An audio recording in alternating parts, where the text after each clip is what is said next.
Bienvenidas y bienvenidos a una emisión más del Juego de la Suprema Corte, una producción conjunta de Justicia TV y la revista Nexos, un espacio sobre cuestiones jurídicas de actualidad con el ánimo de explicarlas y debatirlas. En esta emisión vamos a abordar el tema de justicia digital, un tema por demás relevante de actualidad y que forma parte del programa de trabajo de la actual administración del Consejo de la Judicatura y de la Suprema Corte. Y para ello tenemos a dos expertas sobre el tema. Laurence Patton, la directora, mi francés está un poco No te preocupes. oxidado, directora de la Fundación para la Justicia, y Patricia Villa, especialista en operaciones y tecnología jurídica de Kerma Partners. ¿Ok? Bienvenidas. Muchas gracias. Y bueno, vamos a dar inicio. Como ustedes saben, en la pandemia, la justicia digital, por obvias razones, en varios países, aún aquellos que no estaban, digamos, muy compenetrados o que habían desarrollado mucho la justicia digital en sus respectivos poderes judiciales, se vieron orillados a avanzar en este tema. Y a su vez, la inteligencia artificial, como saben también, se ha desarrollado muchísimo en los últimos años. Y esas, por lo menos esas dos razones, esas dos circunstancias, han propiciado que se avance en la digitalización, automatización de muchas esferas. Una de ellas es los poderes judiciales y la justicia. Países más, países menos, pero prácticamente todo el mundo occidental se ha penetrado y se ha avanzado más en la justicia digital.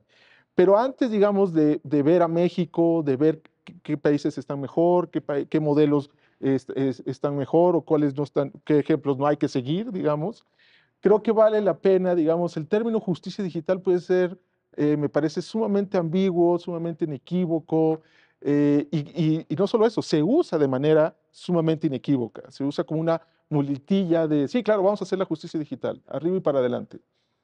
¿Qué podemos entender como justicia digital? Digo, esa es una pregunta que a ambas que se las voy a hacer. Entonces, empecemos por ti, Lawrence. ¿Qué se puede entender o qué se debe de entender como justicia digital?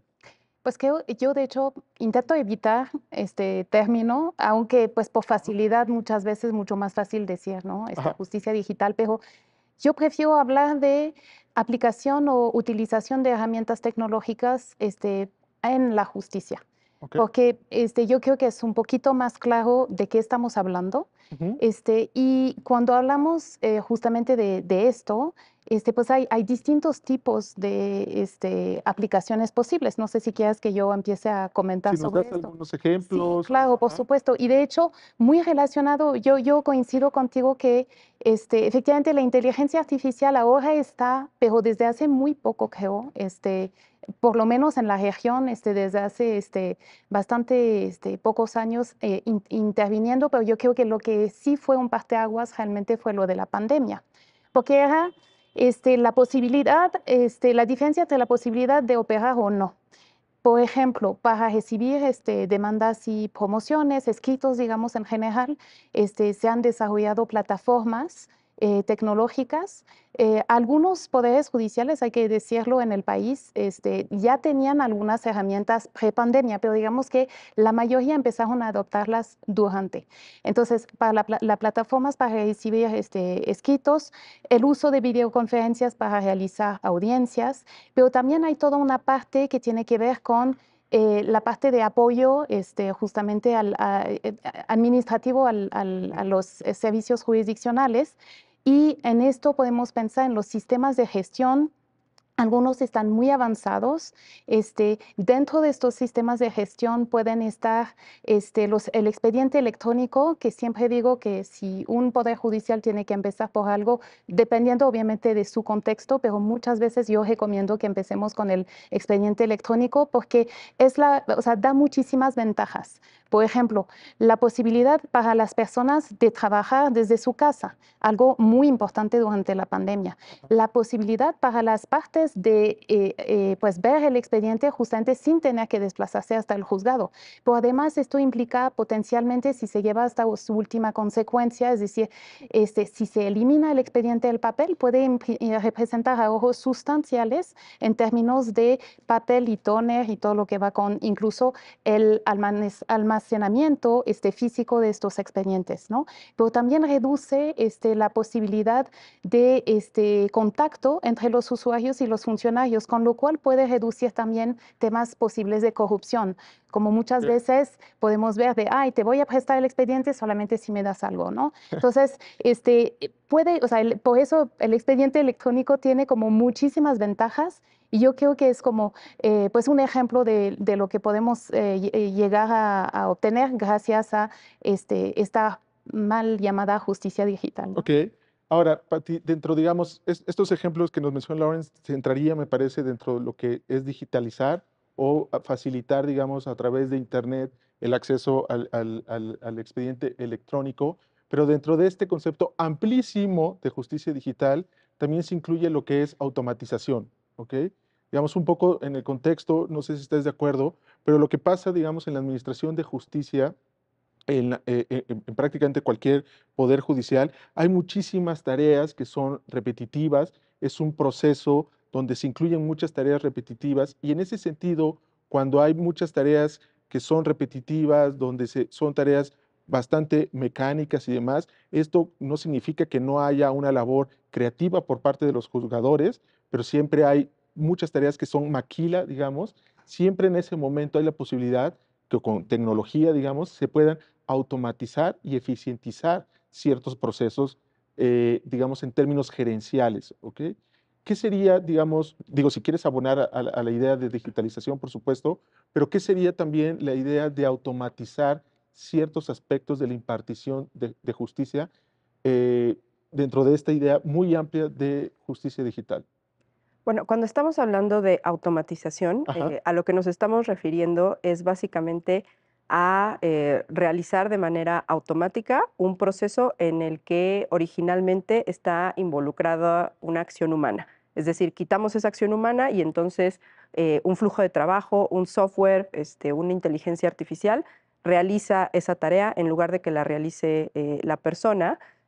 Para eso, obviamente, primero tenemos que pasar por toda una etapa muy importante de digitalizar, es decir, convertir el trabajo analógico en papel a una versión digital. Pero para que nosotros podamos verdaderamente automatizar, no se trata nada más de escanear hojas, ¿no? O de subir un PDF a una página, ¿no? La manera en la que nosotros podemos escalar de analógico a digital, automatización a herramientas mucho más sofisticadas, tiene una reflexión muy importante de metodología de procesos. Y con proceso no me refiero a los procesos legales que están normados en un jurisdiccionales. código, no me refiero a esos, son esos procesos, son otros también, pero me refiero a la serie de pasos para llegar a un resultado. Entonces, para que nosotros podamos verdaderamente tener una buena base de digitalización, sí es importante analizar, estudiar, mejorar los procesos que estamos haciendo, porque muchas veces lo que sucede cuando digitalizamos desde la versión original o la versión analógica o artesanal, como le quieran llamar, hacia una versión digital, estamos muchas veces importando todas las malas prácticas, las fricciones, los cuellos de botella hacia una versión digital. Y entonces, esta promesa de liberar tiempo, de liberar recursos, no sé, al final del día no puede concretarse si no hemos hecho esta reflexión. Y aquí sí me gustaría, eh, bajo el riesgo de ser un poco provocadora tal vez, Ajá. pero sí dejar muy claro que desde el punto de vista de quienes somos profesionales del derecho, los métodos de análisis jurídico no nos sirven para esta tarea. Nos sirven Ok. para resolver un caso, sin duda, para estudiar el derecho, pero si nosotros queremos hacer toda esta tarea de digitalizar, de automatizar y de incorporar tecnología, necesitamos aprender a incorporar otras metodologías de análisis para poder hacer todas estas tareas. Como qué metodologías? Por ejemplo, metodologías que tienen que ver con mejora de procesos, con diseño de procesos, ¿no? Sobre cómo tenemos que también estudiar la manera en la que está planteado el marco normativo, de manera que podamos identificar qué puntos de la normatividad nos crean un riesgo importante para poder realizar estas digitalizaciones y estas automatizaciones de la mejor manera posible. Pero más importante, aún que todo esto ya a un nivel mucho más alto, es entender que lo que estamos tratando de hacer es gestionar complejidad. Eh, una complejidad normativa, una complejidad social que cada vez es más grande y que lo saben perfectamente quienes estamos en el medio, cada vez tenemos más regulación, cada vez tenemos más leyes, cada ley puede regular un proceso diferente. Si nosotros vemos, por ejemplo, solamente el ámbito federal, yo creo que fácilmente podríamos encontrar 15 procesos diferentes, ¿no? En diferentes leyes, y cada uno de ellos puede tener una proclividad distinta a la digitalización. Entonces, cuando queremos llevar todas esas cuestiones a un solo flujo de trabajo para un expediente digital del Poder Judicial, se vuelve una tarea bastante compleja. Entonces, en mi opinión, o sea, tenemos que partir de un entendimiento de teoría de sistemas y teoría de complejidad, porque estamos en un sistema de justicia y es un sistema muy complejo. Complejo. Y después de ahí, en las intervenciones más discretas, sí entender cuestiones como lo que decía, mejora de procesos, diseño de procesos, por ejemplo, project management o gestión de proyectos, y hay así, digamos, diferentes metodologías para poder ir desarrollando estas soluciones. Respetando, por supuesto, las pautas y las reglas procesales propias del derecho, digamos, ¿no? Sí, por Por supuesto. supuesto, ¿no? Sí, sí. Ok. Ah, ¿Puedo, sí, sí, claro, por perdón, supuesto. agregar algo? Me pareció muy interesante y concuerdo completamente con Patricia. Creo que también hay que hacer una diferencia que muchas veces no hacemos entre innovar y implementar herramientas tecnológicas, porque precisamente creo que la mitad o más de un proceso de transformación tecnológica pasa por innovación, no en la tecnología, sino precisamente en el análisis de procesos y pensar cómo podemos hacer diferentemente, de manera diferente, perdón, lo que hemos hecho por años de una manera y que todo el mundo considera que es la mejor manera, ¿no? Y eso es un gran desafío y por eso creo que esos procesos, efectivamente, como bien lo decía Patricia, tienen que pues pasar por o sea, cuando digo estos procesos de transformación, tienen que pasar por un análisis de los procesos de trabajo, pero además creo que requieren de equipos multidisciplinarios, precisamente por esto, porque no se trata solamente de tener abogados o de tener a tecnólogos. Necesitamos a esos dos, pero a muchas otras personas que nos puedan ayudar. Y una de las cosas que me parece clave es también pensar que se va a tener que gestionar el cambio, el cambio cultural que esto implica para las personas. Y muchas veces se pasa por alto esto y entonces se implementan tecnologías o herramientas que al final no son usadas porque la gente no se las ha apropiado. Entonces yo creo que esto es un tema bien importante porque efectivamente no se trata de imponer algo, sino de tomar a todos en cuenta, de tomar en cuenta el usuario. Por eso la necesidad de utilizar, por ejemplo, el legal design y otras herramientas y metodologías que nos permitan realizar esos cambios. Entonces, si voy entendiendo bien lo que están diciendo, que me parece muy interesante, digamos que por lo menos tres ingredientes de este concepto que estamos construyendo sobre la marcha de justicia digital sería uno, no necesariamente en este orden, pero digamos, un primer ingrediente es digitalizar, no bajo la lógica de simplemente voy a hacer un PDF y ya, sino digitalizar varios de los elementos analógicos, pasarlos, digamos, al mundo digital a miras de hacer un ejercicio de automatización. Y otro aspecto que me agregó Patricia, el aspecto de la ingeniería de procesos bajo la lógica de que vamos a tratar de administrar, o bueno, no vamos a tratar, bajo el objetivo de administrar la complejidad propia de lo que sucede en los tribunales, propia de la conflictividad social que van a tratar que resuelven o que buscan resolver los tribunales. Esos tres ingredientes es lo que debe de tener una justicia digital pues robusta, digamos. Más o menos, ¿va? ¿Sí? ¿Ok? ¿Sí? Vamos bien. Vamos bien, vamos bien. Ahora, ¿cuál es, digamos, en un tribunal, como ustedes saben, hay procesos estrictamente jurisdiccionales, digamos, pero también hay una serie de aspectos administrativos procesos administrativos que coadyuvan o ayudan, en principio, a la función jurisdiccional? ¿En qué sentido, digamos, en el aspecto, digamos, de la justicia digital, se debe de comunicar estos debe ir en función de la complejidad de cómo se conectan. Nos debemos de focalizar simplemente en el aspecto jurisdiccional, debemos de ver caso por caso. ¿Cómo debe haber esta relación entre la parte, digamos, mucho de lo que sucede en los tribunales que impacta en la función jurisdiccional, me parece, tiene que ver con la cuestión administrativa? Luego, mucha de la carga que tienen los tribunales viene en la parte administrativa. En fin, ¿cómo verían? Digo, insisto, es una respuesta, es una pregunta abstracta, que no estamos ante un problema concreto, un tribunal, es este tribunal en concreto y demás, etcétera, con esta data, con este rezago, etcétera. ¿Cuál sería su opinión al respecto entre estos dos elementos? Yo A te, ti, y luego, yo te regresaría a la pregunta, ajá, ¿por qué haríamos esa distinción si al final del día todos estos pasos, independientemente de que lo haga personal administrativo o jurisdiccional, nos tiene que llevar al resultado final de decir el derecho con fuerza vinculante para las partes en un plazo razonable, sin discriminación y bueno, todas las demás garantías que queramos agregar al tema de acceso a la justicia?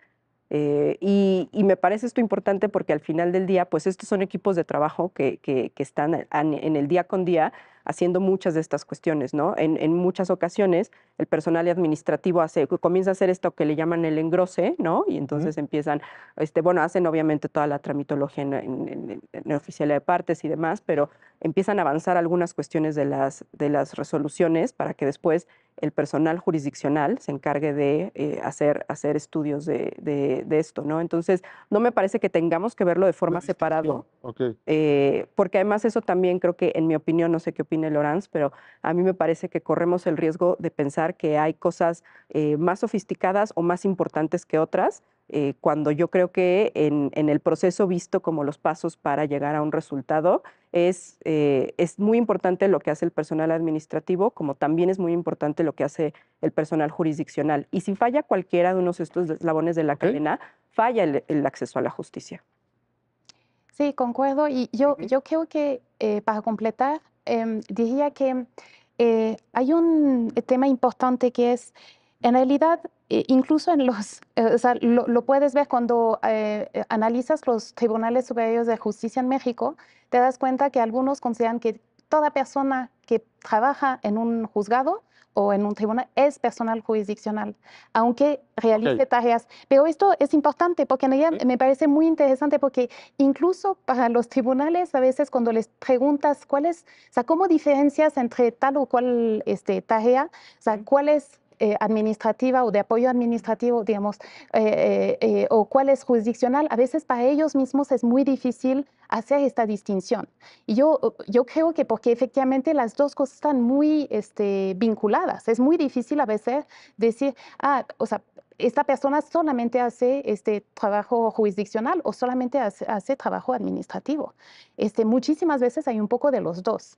Y de hecho, en realidad, en los procesos precisamente que se podrían automatizar, etcétera, yo creo que puede haber tanto jurisdiccionales como administrativos, pero en realidad depende de la complejidad, como lo decía Patricia, del proceso en sí y de muchos otros factores, pero digamos que no de plano podríamos decir, lo único que se puede automatizar, por ejemplo, es el trabajo administrativo. Por supuesto que mucho se puede automatizar del trabajo administrativo, pero en realidad hay también algunas cosas del trabajo jurisdiccional. Entonces, yo creo que efectivamente más bien, incluso depende yo creo que más bien de este tema que tú mencionaste, la complejidad y en algunos casos la litigiosidad de algunos procesos, Esto puede ser lo que te diga, esto sí lo llevo digital, esto no. Pero, o esto lo intento automatizar, o esto no. Pero no necesariamente la diferencia entre administrativo y jurisdiccional. Yo lo llevaría incluso un paso más adelante en dos vertientes, ¿no? En una, por otra parte, si pensamos, por ejemplo, en el Poder Judicial de la Federación, en donde el Consejo de la Judicatura Federal es quien se encarga de la administración de los órganos jurisdiccionales, y los órganos jurisdiccionales son los que imparten justicia, no podemos entender la función de uno de estos órganos sin el otro. porque para que el Consejo de la Judicatura entienda cómo administrar los recursos de los órganos jurisdiccionales, necesita entender cuáles son las necesidades y digamos, los retos que enfrentan operativos los órganos jurisdiccionales, ¿no? Y entonces los órganos jurisdiccionales también, para poder realizar su trabajo, necesitan tener esta comunicación con el Consejo de la Judicatura. Entonces, de nuevo, aquí, o sea, una vez visto desde esta noción de teoría de sistemas, pues entonces estamos viendo aquí estos ciclos de retroalimentación. Yo creo que si logramos verdaderamente tener ya una visión de digitalización de la justicia que vaya más allá de publicar PDFs de PDFs, sentencias, ajá. que es muy importante hacerlo, no estoy Pero esa sería la primera capa de digitalización. no estoy menospreciando esa labor y la importancia que tiene para la transparencia de la impartición de justicia, pero si pasamos a una reflexión mucho más operativa, entonces todo eso, ¿cuánto se tardan los expedientes? ¿En dónde hay, por ejemplo, picos de demanda de justicia, ¿no? ¿En dónde estamos viendo que las cosas tardan más tiempo en resolverse? ¿Es por un circuito, es por un órgano jurisdiccional, es por, no sé, ponencias en específico? Si nosotros lográramos tener toda esa información, el Consejo de la Judicatura tendría muchísimas mejores herramientas para disponer de los recursos del Poder Judicial de la Federación, que hay que admitirlo, cada vez van a ser más escasos, ¿no? Independientemente de la coyuntura política, yo no veo que el día de mañana alguien vaya a duplicar la plantilla del Poder Judicial de la Federación, ¿no? Entonces tenemos que entender cómo podemos hacer un uso mucho más inteligente de estos recursos. Y en esta segunda vertiente, ya enfocándonos a la función jurisdiccional, ahí sí creo que tenemos que empezar a tener una reflexión muy seria sobre el impacto que van a tener pues la inteligencia artificial generativa en la labor de los abogados en general, pero bueno, en la discusión que nos toca el día de hoy, en la función jurisdiccional, porque muchas labores, yo no estoy diciendo que vayamos a reemplazar de ninguna manera a ¿Ser reemplazados? No, no, no estoy diciendo eso, pero sí creo que nos da el potencial para poder hacer muchas tareas que pensábamos que no podría hacer una máquina nunca, ahora hacerlas a través de estas herramientas, ¿no? Como hacer síntesis de sentencias o incluso irnos más allá, proponerle un borrador. Un borrador. Si nosotros alimentamos estos modelos con todos estos PDFs que ya digitalizamos y le decimos, voy a hacer una resolución de este tipo, las partes son estas, darle ahí una información, hazme una propuesta, una primera versión de esa resolución está lista en apenas unos minutos, ¿no? Con lo cual los proyectistas, o sea, muchas de las funciones que hacen los proyectistas o los secretarios, pues es esa, justamente, hacer propuestas de borradores. Pero Sí, creo que ¿sí? justamente, Ajá. No, adelante, adelante, justo. creo que entonces lo que implica es que o sea, el papel de las personas cambia. En lugar de ser personas operativas, se vuelven editores. ¿Por qué? Porque hay una herramienta, un instrumento, una inteligencia artificial que te permite hacer este borrador. Entonces el papel del proyectista no es que el proyectista vaya a desaparecer, sino que su papel va a ser revisar, checar Sí. que, por ejemplo, no haya alucinaciones, es decir, pues invención, por ejemplo, de jurisprudencia, como pasó en Brasil, y de hecho un juez brasileño está siendo investigado por precisamente incluir en una sentencia una jurisprudencia que había inventado en ese caso ChatGPT, ¿no? Entonces, precisamente por eso es bien importante pensar que no van a desaparecer esos cargos, según yo, sino que más bien se van a transformar y el papel va a ser revisar, editar, para que quien tenga que tomar la decisión al final lo haga justamente, con justamente la seguridad de que no haya estos errores, por ejemplo.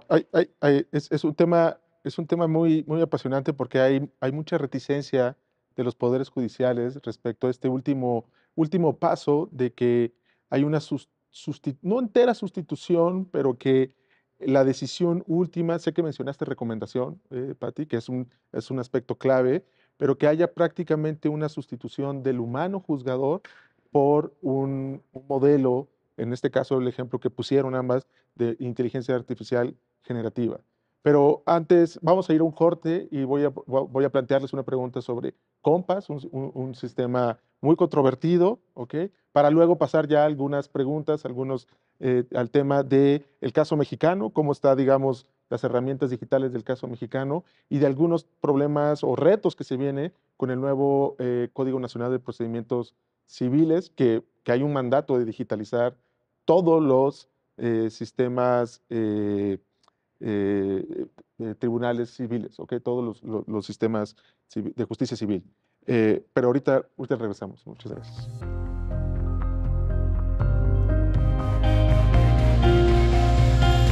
Pues estamos de regreso en esta emisión del Juego de la Suprema Corte, hablando de justicia digital.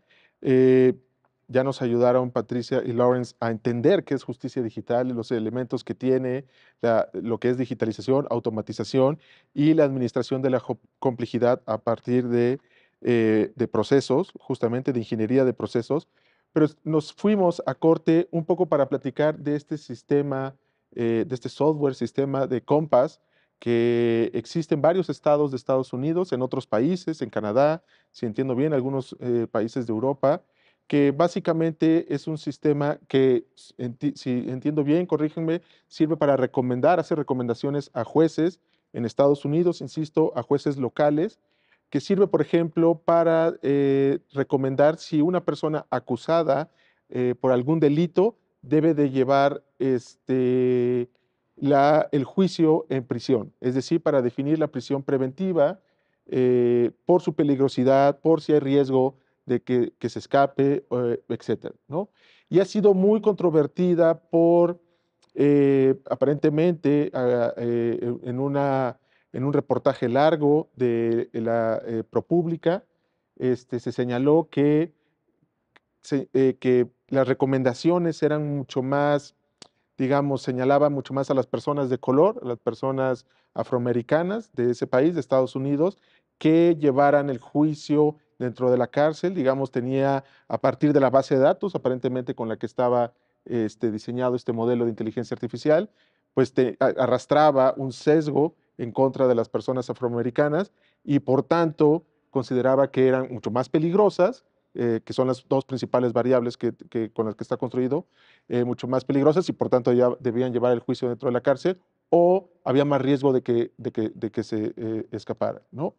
Ha sido muy controvertido porque a su vez es una empresa privada quien ha diseñado esto y por lo tanto se escuda en el secreto industrial para no revelar, digamos, la manera como se ha construido el modelo y demás. Pero más allá del caso Compass y las características, eso ha suscitado a su vez una discusión, por ejemplo, en Europa existe en la legislación de datos personales, la GDPR, existe una especie de derecho de ser juzgado por un ser humano y no por un sistema automatizado, ¿no?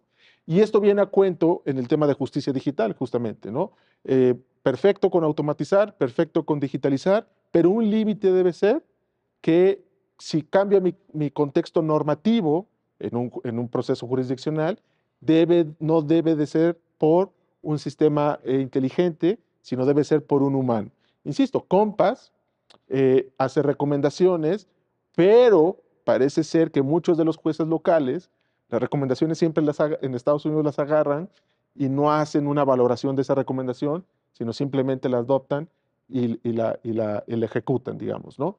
Entonces, este preámbulo y este contexto para preguntarles, ¿debe de haber un límite en el tema de automatización? ¿Ustedes creen que debe de ser la automatización para, digamos, eficientizar una serie de tareas administrativas que, como bien explicaron, van relacionadas con las jurisdiccionales? De hecho, no habría una distinción clara entre una y otras, o sí dar el paso para que haya sustituciones en tareas ya de decisión clara en el contexto normativo de las personas.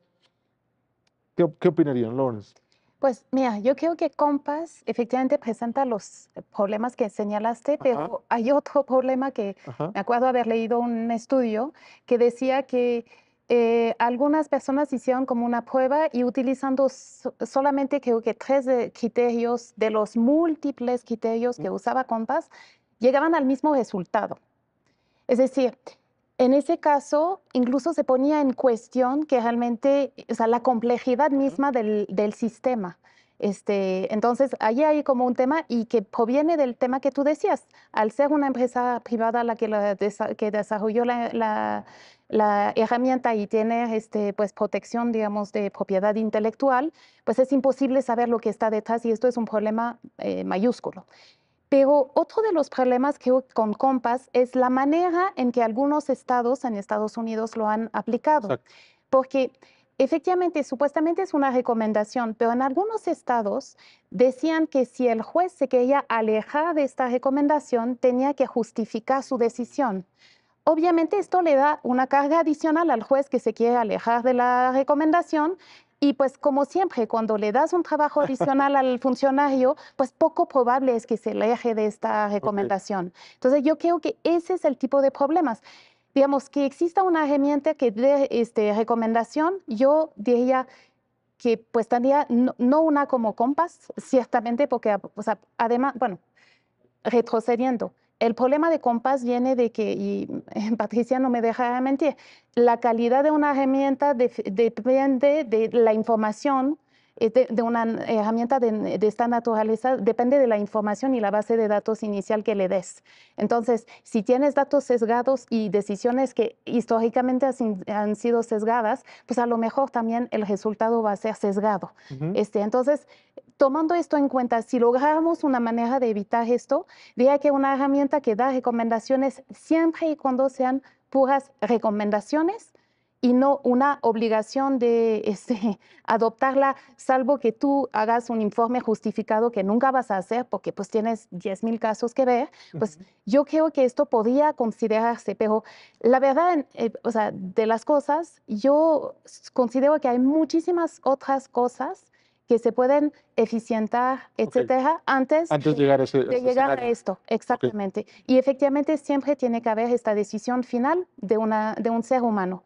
Esto del juez robot, además que el juez robot que o sea, se pensó en Estonia, etcétera, no era una máquina y entonces decirlo juez robot era como una equivocación, pero del juez máquina, o sea, del hecho de que un algoritmo pueda tomar una decisión, yo diría que esto me parece muy peligroso. A ver, Gracias, Lorenzo. para redondear esta explicación Ajá. alrededor del caso de Compass, creo que a mí me gustaría enfocarme en 3 puntos. El primero es que la definición, o sea, las definiciones normativas aquí sí pueden tener un peso muy importante. Ajá. ¿Cómo se entiende una reincidencia en el derecho penal estadounidense? Es muy diferente a cómo lo entendemos nosotros, ¿no? Entonces, creo que, no vamos a entrar a ese tema, pero también la manera en la que se clasificaba a las personas como reincidentes parte a lo mejor, por ejemplo, de arrestos. Ni siquiera es necesario que exista una sentencia condenatoria, a diferencia de en México. Entonces, pues sí, o sea, toda esta cuestión de la reincidencia se vuelve sesgada si también tenemos en cuenta que pues personas que pertenecen a minorías raciales probablemente son más detenidas por policía de lo que son personas blancas, ¿no? Toda esa información entra a alimentar al sistema, pero basado también en una definición normativa. Ahora, herramientas como Compass originalmente se usaban para determinar el nivel de riesgo de reincidencia al momento de crear un plan de rehabilitación o de reinserción.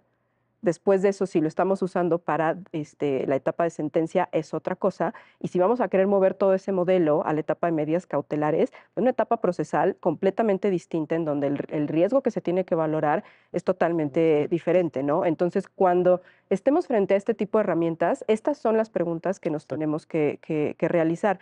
En segunda cuestión, al final la discusión de Compass era un tema de discusión estadística, no era un tema de discusión normativa. Cuando sale la investigación de ProPublica, Northpoint, la empresa que gestiona Compass, hizo una réplica a ProPublica, pues diciendo por qué estadísticamente lo que ellos estaban, lo que su sistema definía era estadísticamente correcto. Y la realidad es que, o sea, depende cuál sea la definición de equidad o de paridad estadística que tú escojas, tú puedes tener resultados muy diferentes. Entonces, estas también son las decisiones que se tienen que tomar antes de desplegar un modelo de este tipo. Son decisiones incómodas, pero sí tenemos que tener en cuenta si queremos, no sé, beneficiar a personas de una cierta etnicidad, o queremos ver el tema desde la perspectiva de género, o queremos tratar de cubrir a todos los grupos por igual, independientemente de que estén partiendo de situaciones diferentes. Pero la tercera también tiene que ver con algo que ya decía Laurence, y es esta capacitación que es tan importante. Si las personas que están operando y usando estos sistemas no están entendiendo correctamente cuáles son las ventajas y las limitaciones que les ofrecen, entonces tomamos estos resultados como si fueran verdad absoluta, y no lo son. De nuevo, aparte esto mide probabilidad de riesgo, ¿no? Entonces hay que entender aquí también todas estas cuestiones de qué es la probabilidad, qué es el riesgo, cuál es la medida estadística que estamos utilizando. Y esto me lleva a un tema que no quisiera dejar de subrayar. Para que nosotros podamos llevar a cabo procesos de innovación verdaderamente sostenibles en la justicia, nosotros tenemos que alinear tres cosas. Tenemos que alinear procesos, ya hablamos un poco de eso. Ajá. Tenemos que alinear a las personas, y esto ya también, como Laurence ya mencionó, todo este tema de gestión del cambio, pero que también pasa por el tema de capacitación, entender las herramientas, entender los casos de uso, digamos, hacerlos partícipes de estas soluciones. Y en tercera, la parte de tecnología. Si nosotros no tenemos bien alineadas estas cuestiones con las personas usuarias al centro, porque de nuevo esta es la gran complejidad de impartir justicia, que pues se tiene que dar justicia a una gran variedad de personas en la sociedad, entonces no vamos a lograr lo que estamos buscando. Fantástico. Creo que esto queda muy claro el caso Compass y el hecho de que no necesariamente Compass es una mala herramienta, sino es mucho más complejo el caso Compass, digamos, de cómo ha circulado en varios sectores de la opinión pública o en ciertos nichos de la discusión pública. Ahora, pasando al caso mexicano, lo subrayamos, no es que solo desde la pandemia hubo un proceso de digitalización, llevamos varios años en el Poder Judicial de la Federación con un proceso de digitalización. Hay por lo menos tres grandes herramientas en el Poder Judicial. Uno es el expediente electrónico, que ya lo mencionaba Lawrence, otro es el juicio en línea y el sistema integral de seguimiento de expedientes. ¿Ok? Puede haber otros elementos, pero estos son como los tres grandes pilares del proceso de digitalización en nuestro Poder Judicial. Un poco aquí la pregunta es, no son nuevos, digamos, se ha habido mejoras en el mismo, no son nuevos. La pregunta es, ¿qué tanto, digamos, ha habido, qué frutos positivos ha tenido estas tres herramientas para la impartición de justicia, que finalmente pues, ese es el objetivo, para los justiciables, los usuarios del sistema? ¿Cuáles son las limitaciones que tienen estas herramientas? ¿Ok? Digamos, porque si finalmente sigue estando en el eje del programa de trabajo de la actual administración del Consejo de la Judicatura, de la Suprema Corte, es porque claramente no es enteramente satisfactorio, ¿ok? Porque la agenda de trabajo sí continúa, ¿ok? Y la tercera como pregunta, son preguntas un poco, ¿cuál sería los pasos a seguir, digamos? Ya platicamos el aspecto de digitalización, de automatización, ingeniería de procesos, administrar la incertidumbre, etcétera. Ok, tenemos estas tres herramientas. ¿Qué avances han dado? ¿Qué limitaciones tiene? ¿Qué debe seguir al respecto? Lawrence. Iba a proponer que Patricia viaja la parte federal y yo Ok, quizá más la ok, parte perfecto. local, pero ¿Le como cedes la quieras. palabra a Pati? Ok, Bueno, perfecto. A pues ver, muchas Pati. gracias. A ver, claramente yo creo que en el Poder Judicial de la Federación llevamos ya varias décadas en este Así proceso es. de digitalización, desde aquellos, o sea, CD-ROMs donde teníamos Así es. ahí el El JUS, JUS, Ujú. estamos. ¿no? Y entonces Yo comprábamos estudié con el JUS. el de CD-ROM o el... Sí, yo estudié con el JUS, exactamente. Esto Exacto. habla de tu edad. Eso habla de mi edad, claramente. Para los que no sepan lo que es el CD, El CDR, exacto. pero bueno, o sea, esos eran obviamente unas primeras aplicaciones de tecnología para justamente, de nuevo, gestionar la complejidad que es, pues, todo el sistema de precedentes a nivel federal. Entonces, bueno, esto es claramente una de estas muestras, ¿no? O sea, también cuando empezaron los juzgados en materia penal en medidas cautelares, me parece, si no recuerdo bien, por ahí como de los años 2000, 2006, Ajá. 2007, pues también había toda, pues toda una intención de que estos fueran juzgados que funcionaran a partir del uso de herramientas electrónicas. Entonces, todo esto que dices es muy interesante. También es cierto que más recientemente hay un sistema de monitoreo de notificaciones, la automatización del turno, ¿no? Las audiencias en línea y una versión mejorada de este portal de justicia, que sin duda dan celeridad a la impartición de justicia a nivel federal. Y una cosa que es muy importante es que cuando llegó este evento de la pandemia, que desde teoría de sistemas es el típico ejemplo de un evento de choque, el Poder Judicial de la Federación, aunque obviamente, bueno, hubo sus pausas y hubo momentos en los que no había intermitencia en el servicio, pudo muy rápidamente contar con esta agilidad para adaptarse a ese cambio y seguir impartiendo justicia. Cuando en algunos pues, circuitos locales eso no sucedió. En la Ciudad de México, ¿cuántos meses estuvo totalmente parado el sistema de justicia en una de las ciudades más grandes del hemisferio? Entonces, pensemos lo que significó que esta ciudad tan grande, las personas que aquí habitan no tuvieran acceso a la justicia, ¿no? Entonces, bueno, creo que ahí sí podemos ver que hay una intención, pero bueno, creo que hay cosas que todavía faltan por hacer. A mí me parece que en general en donde tenemos que poner el acento es en tener justo una visión mucho más operativa, y por operativa me refiero a la aplicación de investigación de operaciones en los procesos legales que estén centrados en estas personas usuarias, ¿no? Y las personas usuarias son también internas y externas, ¿no? Creo que a veces, o sea, nosotros no nos damos cuenta, pero cuando hacemos el expediente en línea, pero normativamente sigue existiendo el expediente en papel, entonces lo que estamos causando es que el personal operativo de los órganos jurisdiccionales se la viven escaneando y se la viven imprimiendo. Y yo no sé qué opinen ustedes o qué opine nuestra audiencia, pero eso no es lo que yo pensaba que debería ser la justicia digital, ¿no? Entonces, esta duplicidad de procesos pone en mucho estrés los recursos del poder judicial, porque falta esta visión de asumir, aunque nos dé miedo, que la justicia digital debe ser el futuro de la justicia y no una opción o una alternativa al expediente en papel, ¿no? Pero hay también que reflexionar sobre toda la parte de seguridad, de ciberseguridad alrededor de Justo esto. ahí te pediría, digamos, si ahorita si quieres le agregas, Lawrence, un poco como, no necesariamente que no se esté haciendo en el Poder Judicial, pero un poco para que la audiencia sepa cuál sería como un checklist que hay que considerar para dar los siguientes pasos. Insisto, no que no necesariamente se esté haciendo. Hablaste de ciberseguridad, bases de datos, una lógica de una concepción lógica de datos agregados, un poco por ahí, si nos puedes platicar. Digo, sé, lo sabes, lo hemos platicado fuera del aire, lo hemos platicado muchas veces, Pati, un poco como qué causas se tienen que hacer para justamente avanzar en automatización, avanzar en esto, administrar la complejidad. Sí, pues bueno, a riesgo de repetirme un poco y de quitarle minutos a En un minuto, para luego pasar. A ver, la capacitación es muy importante, ¿no? Y la participación que tengan todas las personas involucradas o estos stakeholders dentro del diseño de estas herramientas es fundamental.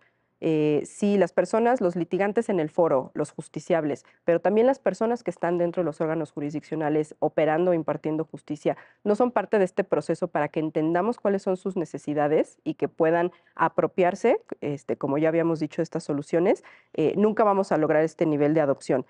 Yo no tengo el dato más actualizado, pero solamente para dejarlo sobre la mesa, hasta noviembre de 2021, solo el 8.27% de las demandas se ingresaba de forma electrónica.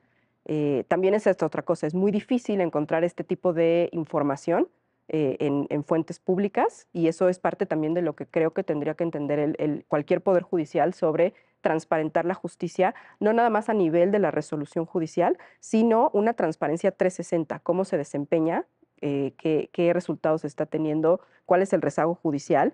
Y esto no lo podemos hacer si no incorporamos, o sea, mejores metodologías y mejor documentación de los procesos de innovación. Pero estas también son decisiones que se tienen que llevar en una parte normativa o de reglamentación, ¿no?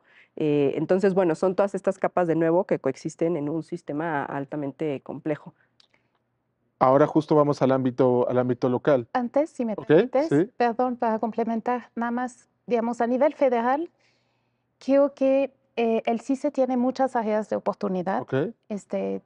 Una de, ¿Qué es el sistema? perdón, el sistema integral de seguimiento de expedientes Ajá. que tiene el Consejo de la Judicatura Federal. Y yo diría que esta honorable institución donde nos encontramos tiene todavía mayor retos en este sentido, porque de lo que pues, pudimos averiguar hace unos años, no hay un sistema automatizado de gestión aquí en la Suprema Corte. ¿Ok? Ni siquiera las dos salas tienen la misma manera digamos, justamente hacer el seguimiento de sus casos, y ni siquiera el Pleno tampoco. O sea, en fin, ¿Ok? entonces creo que, si me permiten, esto es una área de oportunidad. Y me interesa mucho lo que mencionabas, los pasos a seguir, y yo lo entiendo también como qué metodología. Yo, Ujú. sobre esto, creo que es muy importante decir que, en realidad, justamente más que herramientas específicas o puntuales, si un poder judicial quiere realmente emprender un proceso de transformación tecnológica, lo que tendría que hacer primero es hacer un plan estratégico Ujú. a varios años. Muchas veces no se hace porque lo que tienen los poderes judiciales son recursos limitados. Entonces dicen, ¿qué tengo ahora? Pues voy a hacer el expediente electrónico. Puede ser un primer paso, pero tienen que tener muy claro cuáles van a ser los siguientes pasos. ¿Por qué? Porque si no, nos vamos a enfrentar a que la herramienta A no comunica o no es interconectable con la herramienta B. Y entonces, dentro de 10 años nos vamos a dar cuenta que gastamos mucho dinero para hacer herramientas que en realidad podrían dar muchísimo más, pero como no tuvimos esta visión desde el inicio, en realidad es muy limitado lo que pueden hacer. Obviamente hay un reto en esto, es que no sabemos hoy lo que la tecnología nos va a dar de posibilidades mañana, pero hay maneras, digamos, de ir pensando de que tu herramienta, cuando lo haces, tienes que pensar que potencialmente mañana la vas a interconectar con algo más. Esto es un primer paso. La otra cosa es lo que decía, poner a los usuarios en el centro. No desarrollemos herramientas donde en realidad no se pregunten a las personas usuarias, tanto internas como externas, cuáles son sus necesidades. Si Claro. no, vamos a tener lo que pasó, y ustedes mencionaban la Ciudad de México. En algún momento en la Ciudad de México se desarrolló un sistema de pues, expediente electrónico, y en realidad, como pues, no se pues, desarrolló con justamente analizando las necesidades de las personas usuarias, primero, y tampoco se realizaron las capacitaciones adecuadas ni adentro ni afuera. En algún momento, además, el Poder Judicial decidió cerrar el sistema de citas para consultar el expediente, o hacer un sistema de citas, digamos, donde se tenía que pedir citas previamente, cerrar el juzgado, con el argumento de, pues, tienen acceso pues, al expediente electrónico. Pero la gente, los abogados decían, los expedientes, hay juzgados que no tienen ni uno digitalizado, hay otros donde en realidad está mal digitalizado, entonces faltan partes del expediente. Esto porque en realidad las personas internamente dijeron, a nosotros no nos han capacitado para hacer esto, entonces no sabemos cómo hacerlo bien. Entonces, Y luego, perdón que te interrumpa, pero las citas se las daban después de las fechas de la audiencia, ¿no? Entonces, que esto es otro Ok. problema. No, había un problema mayúsculo, pero Claro. esto es el ejemplo de cómo puedes gastar dinero para hacer algo que en sí puede ser muy bueno, pero si lo haces mal, tiene un resultado que puede ser tremendo. En este caso, hasta hubo algo, no sé si se acuerdan, una revolución. Están tomando los abogados algunos edificios de la ciudad, porque generó pues, muchísimo estrés, digamos, en las personas usuarias. Y el último tema, perdón, tú lo mencionaste, pero yo creo que es En un fundamental. minuto, porque Sí, ya nos muy acaba el rápidamente. tiempo. Es el tema de la evaluación. Se han desarrollado muchas herramientas, y nosotros justamente pues, que hemos buscado a nivel estatal en particular Sí. analizarlas, muchas veces no hay manera de evaluarlas. Además, lo bonito de la tecnología es que te puede arrojar datos de manera automática, pero si lo prevés desde antemano. Entonces, es fundamental para poder saber qué tanto se usan, cuáles son los problemas, y poder, en dado caso, a partir de esos datos, pensar en correcciones a estas herramientas para que sean más eficientes o más efectivas. O sea, yo creo que es algo que es muy importante y que se suele olvidar en general. Nos quedan muchísimos, nos quedan preguntas pendientes, habría que hacer otro programa. Yo coincido en el que definitivamente no es opcional. Yo creo que el futuro de la justicia tiene que ser por el tema, por el lado de la digitalización y la automatización. Ejemplo de ello, el Código Nacional de Procedimientos Civiles y Familiares establece que para todas las entidades federativas, para toda la justicia civil local, que tiene que entrar en un proceso de digitalización. Muchísimas gracias, Lawrence, muchísimas gracias, Patricia, pero sobre todo muchísimas gracias a ustedes por acompañarnos en esta emisión más de El Juego de la Suprema Corte.